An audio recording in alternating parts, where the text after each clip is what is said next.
In this tutorial, you will learn how to make eligibility requests electronically using our eligibility checker.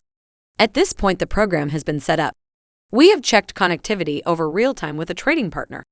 Now let's make a new request. I click on New Request, and here I have 3 tabs. The first tab is the Info Requester. This usually is a doctor, so we'll name it Dr. Welby. And he was a provider. And we give him a Nest Provider ID. That's a 10-digit number in here.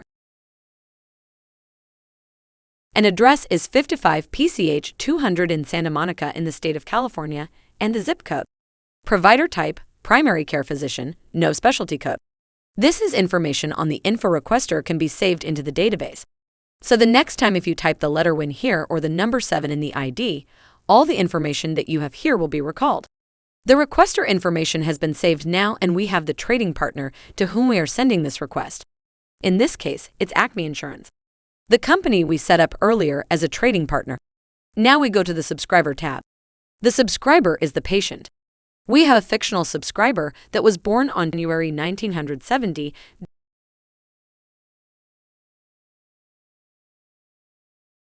His last name is Arroyo, first name is Rolando, and the middle initial is A. The ID type is a member ID, and the ID itself is the ID address. It's not necessarily there, but you can place it in. It makes the request more legitimate. City, national, and zip 37,207. That is really all the information we have from the insurance card of the patient. So we leave it at that. And the insurance, or for the trading partner, we have Acme Insurance selected. And here is the further pair information that was selected on the previous tab. We save our subscriber into the database. We create a new insurance entity out of this information too.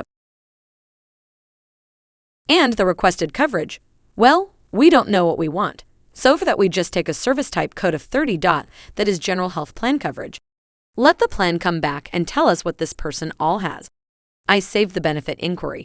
So in EDI speech, this is what we just did. We asked for the service type code 30 without further restrictions, and now we can save the whole request, and we do an EDI compliance check without warnings. Everything is fine with the information we selected. We now send it to the trading partner, and the trading partner will respond in a few seconds. Here is the response. And this is just a processing result saying that we get a response and that the file passed compliance check, and all the data will be exported. We close this screen, and now let's look at the response. We get a 7-page document listing everything that we have on Mr. Rolando Arroyo.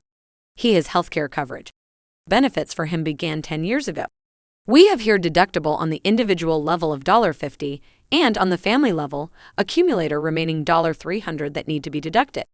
And so it goes on through all the 7 pages of this document. We get information on pharmacy benefits. There's another we only do $50.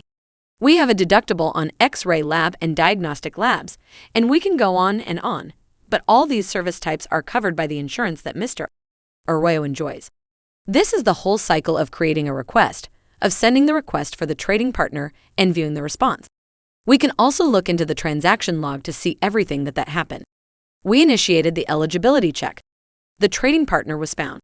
We made a payload and we received a raw response back. That will be all for this video.